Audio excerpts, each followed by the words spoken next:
کباب چنجه. نکات انتخاب گوشت خوب و داخل کپشن براتون نوشتم. اولین کاری که باید بکنیم اینه که گوشتمون رو بیات کنیم. گوشتمون رو بدون که خورد کنیم داخل سیلیفون میپیچیم و 3 الی 4 روز داخل یخچال قرار میدیم. بعد از اون گوشتمون رو خورد میکنیم. برای مرینیت کردنش هم اول روغن مایع اضافه میکنیم. گوشتمون رو کاملا باش کاور میکنیم. پوره گوجه فرنگی رو اضافه میکنیم. کاملا مواد رو با گوشت هم میزنیم. پیازامون رو خورد میکنیم. میچلونیم و به گوشتمون اضافه میکنیم. کاملا هم میزنیم.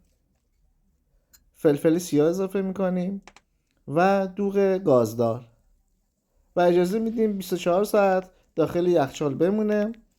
بعد از 24 ساعت آماده به سیخ کشیدن هستش. قبل از سیخ زدن به گوشتمون نمک میزنیم. کاملا ورز میدیم تا نمک به خورد گوشتمون بره. گوشت رو به سیخ میکشیم.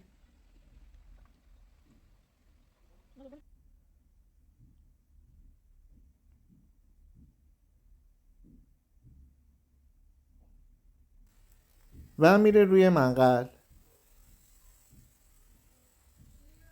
اینم از رخ کار. نوش جان.